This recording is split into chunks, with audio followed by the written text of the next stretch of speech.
मेरी एक मोटर है वो खराब हो गई है, तो क्या कुछ चेक करेंगे आप? तो जो एलटी पैनल है उसके अंदर जो जो हमारे सर्किट ब्रेकर लगे रहते हैं, कौन से लगे रहते हैं और उनका किस तरह के प्रोटेक्शन देते हैं हमें? सर हमारे सबसे पहले कौन? फ्रेंड्स, स्वागत है आप लोगों का एक और नए इंटरव्यू में। मैं पिछली बार भी बताया था आप लोगों को कि बहुत बार जब इंटरव्यू देने जाते हैं तो फेल हो जाते हैं, क्योंकि हमें चीज़ों को पता नहीं कैसे बोलना है, हमें डर लग रहा होता है। डर कई बार क्यों लगता है? क्योंकि हमारी प्रैक्टिस नहीं होती, हमें पता होता है, हम एक्सप्लेन नहीं कर पाते हैं, हमें पता नहीं होता है। तो स्किल्ड हिंदुस्तान आप लोगों के लिए ना एक बहुत ही पावरफुल चीज़ लेके आ गया है। 500 क्वेश्चन, एक इलेक्ट्रिकल से रिलेटेड 500 ऐसे क्वेश्चन हैं जो आपकी नैया को पार लगा सकते हैं, और वो सिर्फ आपको 1999 रुपये मिल रहे हैं, अभी ऑफर के अंदर मिल रहे हैं। अगर आपको उनको लेना है तो आप हमारी ऐप है स्किल्ड हिंदुस्तान ट्रेनिंग, उसको डाउनलोड कीजिए, या आप जो नीचे दिया गया नंबर है उस पर कॉल कर सकते हैं, आप बात कर सकते हैं और इन चीज़ों का फ़ायदा उठा सकते हैं। मैं 100% कह सकता हूँ कि आपको फ़ायदा होगा। तो अब थोड़ा सा स्टार्ट करते हैं। तो सबसे पहले थोड़ा सा अपने बारे में बताइए। सर मेरा नाम संतोष कुमार है। मैं उत्तर प्रदेश के गोरखपुर जिला का रहने वाला हूँ और मैं 3 इयर्स इलेक्ट्रिकल इंजीनियरिंग से डिप्लोमा किया हूँ और मेरा 2 साल का एक्सपीरियंस है 2 साल प्लाजा में। ओके, ठीक है।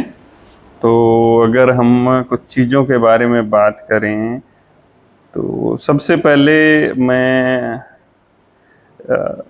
जो मेरी पावर सप्लाई होती है मेरी बिल्डिंग में कैसे कैसे आती है, थोड़ा उसके बारे में बताइए। सर मेरी पावर सप्लाई पहले सर 1133 kV की जो सप्लाई होती है, पहले वह एसटी मीटर में आता है। एसटी मीटर से एसटी पैनल में, फिर एसटी पैनल से सर ट्रांसफार्मर लगा होता है, डिस्ट्रीब्यूशन ट्रांसफार्मर, जो 3 फेज को 4 वायर यानी कि स्टार डेल्टा स्टार में कन्वर्ट करता है। आरवाईबी को आरवाईबी और न्यूट्रल में कन्वर्ट करके और वो एलटी पैनल में जाता है और एलटी पैनल से सर अलग अलग जो भी डीबी लगे होते हैं उसमें डिस्ट्रीब्यूट होता है। ठीक है। इसके बीच में सर बहुत सारे जो एसीबी लगे होते हैं। एलटी पैनल में वीसीबी लगा होगा और एलटी पैनल में एसीबी और एसटी पैनल में वीसीबी लगा होता है। तो जो एलटी पैनल है उसके अंदर जो जो हमारे सर्किट ब्रेकर लगे रहते हैं, कौन से लगे रहते हैं और उनका किस तरह के प्रोटेक्शन देते हैं हमें? सर हमारे सबसे पहले कौन से लगे रहते हैं? सर हमारे एलटी पैनल में सबसे पहले एसीबी सर्किट ब्रेकर लगा होता है और यह सर्किट ब्रेकर हमारे एलटी पैनल में किसी भी तरह का कोई भी फॉल्ट होता है, जैसे शॉर्ट सर्किट, ओवरलोड, कोई भी फॉल्ट होता है, तो उस फॉल्ट को अगर जैसे मान लीजिए सर कोई शॉर्ट सर्किट अगर कहीं आर्क फ्लैश होती है उस कंडीशन में काम करेगा वो? सर हाँ करेगा, क्योंकि शॉर्ट सर्किट होगा तभी तो आर्क। नहीं, जरूरी नहीं है, कॉन्टैक्ट लगते हैं कहीं भी होता है आर्क फ्लैश, उससे भी हो सकता है। तो हम ये नहीं कह सकते है कि सारे सिस्टम के लिए प्रोटेक्शन देता है। तो उसके अंदर जो प्रोटेक्शन है ना, हम सिर्फ उन्हीं का नाम लेंगे। सारे प्रोटेक्शन तो कोई भी डिवाइस नहीं देता है हमें, कोई भी डिवाइस, बहुत लेटेस्ट डिवाइस भी है तो अलग अलग जो भी फॉल्ट होगा उसके लिए अलग रिले लगे होते हैं। हाँ, तो वही मैं जानना चाहता हूँ। अलग रिले लगे होते हैं। जैसे मान लीजिए सर अगर अर्थ फॉल्ट होता है या शॉर्ट सर्किट होता है तो उस रिले के जरिए जो कि मास्टर ट्रिप रिले को कमांड मिलेगा, वो सेंस करेगा, फिर master trip relay sir ACB को कमांड दे करके और उसके जो क्लोजिंग जो शंट रिलीज है उसको सर तो एसीबी आपकी मास्टर ट्रिप रिले को देता है एसीबी कमांड का? नहीं सर, एसीबी नहीं देता, मास्टर ट्रिप रिले एसीबी को कमांड देता है। मास्टर ट्रिप रिले एसीबी को कमांड देता है। और आपने बताया अर्थ फॉल्ट रिले बताया, और दूसरा कौन सा बताया था? शॉर्ट सर्किट रिले है। कि कहाँ लगी रहती हैं पैनल में या एसीबी में, कहाँ लगी रहती हैं? मैंने आपसे पूछा कि ब्रेकर के बारे में बताया, आपने बोला कि उसके अंदर ये चीजें लगी रहती हैं, तो उसके अंदर क्या मास्टर ट्रिप रिले या ये रिले भी लगे? एसीबी के अंदर नहीं लगा होता है। तो एसीबी के लिए बारे में हम बात कर रहे हैं कि एलटी पैनल में कौन से ब्रेकर होते हैं। कोई भी क्वेश्चन है दोस्तों, आप लोगों को भी ध्यान देना है, इंटरव्यूअर ने जो पूछा है ना उसको ध्यान से सुनना है और फिर उसका हमें आंसर देना। मेरा क्वेश्चन है, मैं दोबारा आपको बताता हूँ कि मेरा जो एलटी पैनल है उसमें कितनी तरह के ब्रेकर लगे रहते हैं, पहला क्वेश्चन। दूसरा क्वेश्चन, वो ब्रेकर मुझे किस तरह का प्रोटेक्शन प्रोवाइड करते हैं? तो सर हमारे एलटी पैनल में बस एक ब्रेकर लगा होता है, एसीबी, एयर सर्किट ब्रेकर। हमारे एलटी पैनल में 3 और तरह के इस- ब्रेकर लगे रहते हैं। हमारा एसीबी होता है, एमसीसीबी होता है और एमसीबी होता है। तो 3 तरह के ब्रेकर हमारे एलटी पैनल के अंदर लगे रहते हैं। कोई कंट्रोलिंग के लिए लगा रहता है, कोई पावर के लिए लगा रहता है। तो इन तीनों ब्रेकर्स के बारे में मुझे बताइए। सर एमसीबी जो है मिनिएचर सर्किट ब्रेकर इसका नाम है, और इसका यूज सर 6 एम्पियर से लेकर 100 एम्पियर तक यूज करते हैं। और एमसीसी भी सर दोस्त फिर भी क्वेश्चन आप, मैंने रेटिंग तो पूछा ही नहीं उस आपसे। मेरा सर, क्वेश्चन था MCB कौन सर, सा MCB ब्रेकर लगा सर- रहता है, वो किस तरह के प्रोटेक्शन हमें देते सर हैं? एमसीबी सर आपको शॉर्ट सर्किट ओवरलोड से प्रोटेक्शन देता है, और एमसीसी भी सर ये भी शॉर्ट सर्किट और ओवरलोड से प्रोटेक्शन देता है। और ये देखिए मेरे सामने कौन सा ब्रेकर रखा हुआ है? सर एमसीसी भी एमसीसी भी है। जी। ठीक है, कैसे पता लगा? सर इस पे लिखा है एमसीसी भी। उस पे लिखा हुआ है। कितने एम्पियर का है ये?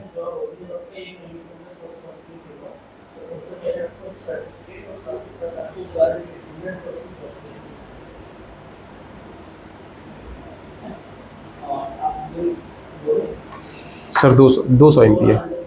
200 एम्पियर का है। जी। ठीक है, इसके अंदर ये 2 नॉब दिए हुए हैं, ये किस चीज के लिए यूज होते हैं? ये क्या चीज है?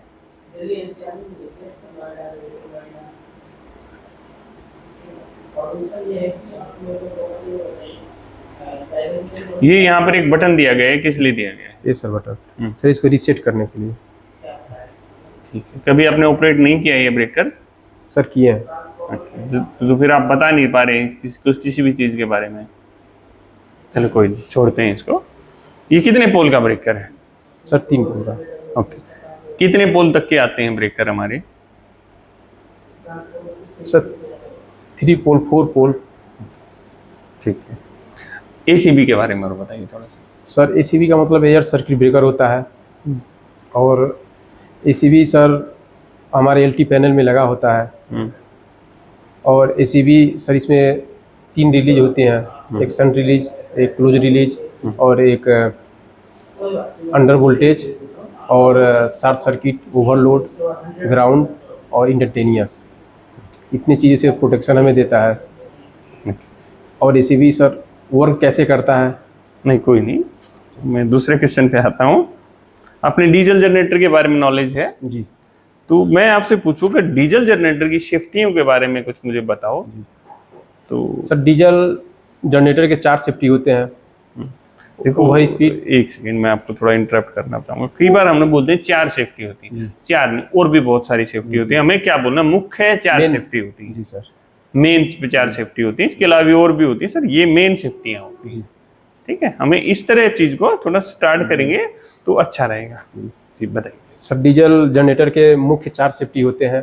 पहला ओवर स्पीड, दूसरा हाई वाटर टेम्परेचर, तीसरा लो ल्यूब ऑयल प्रेशर, और चौथा सर लो लेवल कूलेंट। लो कूलेंट लेवल। लो कूलेंट लेवल 3 हुई ना ये तो? 4 हो गए सर। ओके, दोबारा प्लीज बताइएगा। सर ओवर स्पीड, हाँ, और हाई वाटर टेम्परेचर, दी, लो ल्यूब ऑयल प्रेशर, ठीक है। और लो कूलेंट लेवल। लो ल्यूबल प्रेशर क्या होती है? और लो ल्यूबल प्रेशर होगा तो क्यों लो ल्यूबल प्रेशर होने पे डीजी बंद हो जाता है? चलो ऐसा क्या है, अगर नहीं बंद होगा तो क्या नुकसान हो सकता है? सर जब ल्यूब ऑयल जब लो हो जाएगा तो सर हीट जनरेट हो जाएगा कैसे? डीजी में। कैसे? सर ल्यूब ऑयल क्या करता है कि डीजी को हमारे लुब्रिकेंट का काम करता है। तो लुब्रिकेंट जब होता है तो सर फ्रिक्शन कम हो जाता है। तो इसके वजह से जितने भी मूवेबल पार्ट होते हैं डीजी में, तो लो ल्यूबल प्रेशर होने से क्या होगा? ल्यूबल तो है ही उसमें, बस प्रेशर लो हुआ है, तो उस लो होने से क्या हो जाएगा? सर पहला तो हीट भी जनरेट होगा। कैसे? क्यों? क्या हो गया? लो ल्यूब होने से क्या प्रॉब्लम होगी उसके अंदर? सर हीट जनरेट होगा, और जितने भी मूवेबल पार्ट हैं। दोस्त इसका आंसर क्या होगा? लो ल्यूबल प्रेशर का मतलब है कि उसका जो प्रेशर है वो कम हो गया है। उसको जिन पार्ट्स के ऊपर लुब्रिकेंट करने के लिए जाना था, पहुंचना था, वहां तक वो ल्यूबल पहुंच नहीं पा रहा है।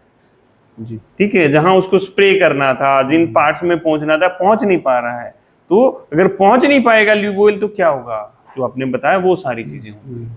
ठीक है, तो हमें हर चीज का सिस्टमेटिक आंसर हमें पता होना चाहिए। हाई वाटर टेम्परेचर के क्या कारण होते हैं? सर हाई वाटर टेम्परेचर के कारण सर जैसे कूलिंग टावर जो है, कूलिंग टावर में कोई खराबी आ जाए, और कंडेंसर पंप में अगर वाटर कूल है तो कंडेंसर लगा रहेगा, तो कंडेंसर में कोई खराबी आ जाए, या उसके जो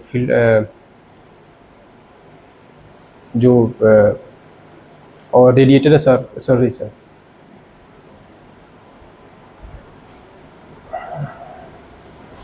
थर्मोस्टेट में सर प्रॉब्लम भी आ सकता है, उसकी वजह से भी हो सकता है थर्मोस्टेट। ठीक है। मेरी एक मोटर है वो खराब हो गई है, तो क्या कुछ चेक करेंगे आप? सर मोटर अगर खराब है तो सबसे पहले हम मतलब मोटर खराब का मतलब क्या है? मेरा थोड़ा सा सुनिए। मोटर चल नहीं रही है, आप नौकरी कर रहे हैं वहां पर, आपका सुपरवाइजर आपको फोन करके बोलता है अरे भाई वो मोटर नहीं चल रही है, जाके देखो उसको, तो आप क्या करेंगे? तो सर सबसे पहले हम जाएंगे कि मोटर को सप्लाई जहाँ से आ रहा है वहाँ पर जाकर के पहले एमसीबी देखेंगे।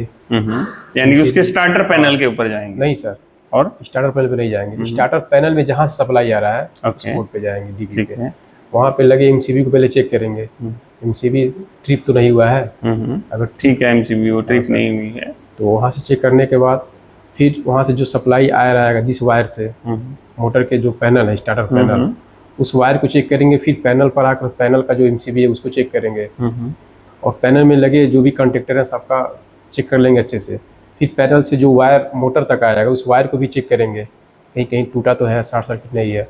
कैसे चेक करेंगे? मुझे उस वायर को चेक करना है, मोटर स्टार्टर से लेकर मोटर तक भी कैसे चेक कर सकते हैं? तो सर एक क्लैम मीटर हमारे पास होगा, उस क्लैम मीटर से हम चेक करते चले आएंगे। तो क्लैम मीटर तो वो आपको एम्पियर बताएगा? हाँ तो एम्पियर बताएगा सर। आप मोटर को चला ही नहीं रखा है तो कैसे एम्पियर बताएगा? मोटर जब चल ही नहीं रही है तो कैसे एम्पियर बताएगी वो? सर मोटर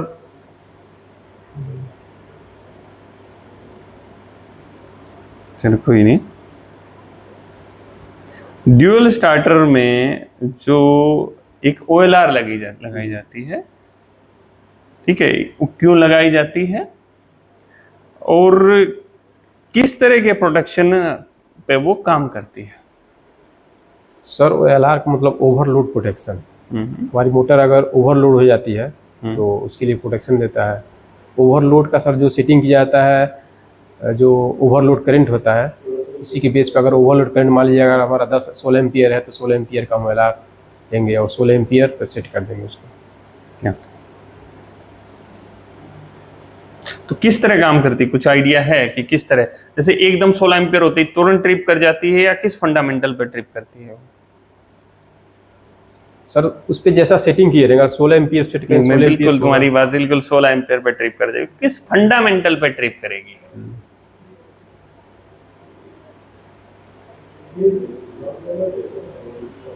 सर नहीं आइडिया। इसका आंसर भाई आप लोगों को नीचे कमेंट सेक्शन में देना है। ड्यूल स्टार्टर भाई जो हमारा होता है उसको कहाँ पर यूज करते हैं, और स्टार डेल्टा स्टार्टर को कहाँ पर यूज करते हैं? सर ड्यूल स्टार्टर का use sir 3 phase induction motor को लाइन वोल्टेज से चालू करने के लिए यूज किया जाता है, और बेसिकली इसका यूज 5.5 किलोवाट से लेकर 7.5 किलोवाट की मोटर में किया जाता है यहाँ पर हल्के लोड को। और जो स्टार डेल्टा स्टार्टर है उसका यूज सर 10 HP से ऊपर मोटर में यूज किया जाता है, 3 फेस मोटर में। तो जो 7.5 HP से लेके 10 HP के बीच में उसमें कौन सा वाला करेंगे?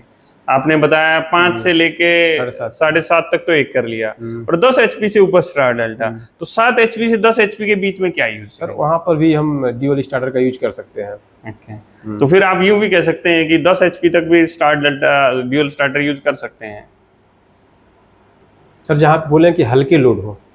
लोड का मुझे क्या पता, मैं तो मोटर का HP जानता हूँ ना, मुझे लोड का क्या पता, लोड क्या है क्या नहीं है। लोड HP भी तो लोड ही है। सर ड्यूल का भी यूज कर सकते हैं, 5 HP से लेकर 10 HP तक कर सकते हैं। ओके, तो आप जहाँ पर काम कर रहे हो तो आप क्या रिकमेंड करोगे? एक 8 HP की मोटर, उस पर क्या लगाओगे? तो ड्यूल स्टार्टर लगा देंगे।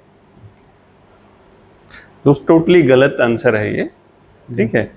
एक स्टैंडर्ड बनाया गया है कोई भी चीज़ के लिए, ताकि भाई मैं इतने किलोवाट तक ये करूँगा, इतने किलोवाट तक ये करूँगा, 5 किलोवाट या 7.5 HP तक, 7.5 HP मैक्सिमम रखते हैं, ड्यूल स्टार्टर यूज करते हैं। और उससे ऊपर जो रिकमेंडेशन ये कहती है कि आपको स्टार डेल्टा स्टार्टर यूज करना है, ठीक है। तो हम अपना दिमाग थोड़ी लगाएंगे, हम और कुछ थोड़ी करेंगे भाई, ठीक है, हम अपना दिमाग भी लगा सकते हैं, उस कंडीशन में लगाएंगे कि ये मोटर साल में एक बार ही चलती है, बहुत ही कम चलती है, तो हम उसके हिसाब से देख सकते हैं।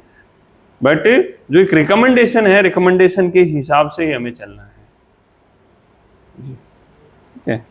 तो जो आपका आज इंटरव्यू हुआ है उसमें मैं करीब आपको 4 मार्क के करीब मैं आपको दूंगा, और जो लोग देख रहे हैं उनसे भी पूछते हैं कि भाई कितना मार्क आपको देना चाहिए। आपको एक चीज जो देख रहे हैं उनको भी ये कमी मिलेगी। मैंने जो चीज ऑब्जर्व की कि आप ध्यान से सुन नहीं रहे हो, सुन रहे हो तो समझ नहीं रहे हो, क्योंकि सुनना से क्या होता है, नहीं ये तो मेरे को पता है, इस तरह से आंसर देना है। हमें सुनना है, समझना है, देन आंसर देना है, ठीक है। तो इस चीज को जब आप इम्प्रूव करोगे, और कोई भी चीज है, देखो आपको पता है वो है कि ल्यूब ऑयल का लो ल्यूब होने से ये प्रॉब्लम, मतलब कुछ प्रॉब्लम हो सकती है यार, बट क्या प्रॉब्लम हो सकती है, जब तक हमें वो नहीं पता होगा, जब तक हम फंडामेंटल उसको अच्छी तरह से समझ नहीं पाएंगे, हम उसको अच्छी तरह से एक्सप्लेन नहीं कर पाएंगे। जैसे OLR होती है, OLR के अंदर क्या होता है कि एक थर्मल स्ट्रिप लगी रहती है, जैसे ही लोड ज्यादा होता है तो स्ट्रिप गर्म हो जाती है और वो बैंड होने लग जाती है, और जो हमारी वो कंट्रोलिंग होती है ना, कंट्रोलिंग में एक लीवर होता है, लीवर को पुश कर देती है। जैसे ही लीवर को पुश करती है तो मेरी कंट्रोलिंग कट हो जाती है, फिर हमें रीसेट करना पड़ता है, उस लीवर को दोबारा वहां सेट करना पड़ता है। रीसेट करते हैं तो लीवर मैकेनिकल लीवर होता है, वापस वहीं सेट हो जाता है, ठीक है। तो इस तरह करके ये वर्क करता है। तो इम्प्रूवमेंट करना है आपको, ठीक है। तो फ्रेंड्स, जिन लोगों को भाई इंटरव्यू में बहुत ज़्यादा दिक्कतें हो रही हैं वो ई बुक खरीद सकते हैं, और ये लिमिटेड टाइम ऑफर है। मिलते हैं आप लोगों से। जय हिंद, जय हिंदुस्तान।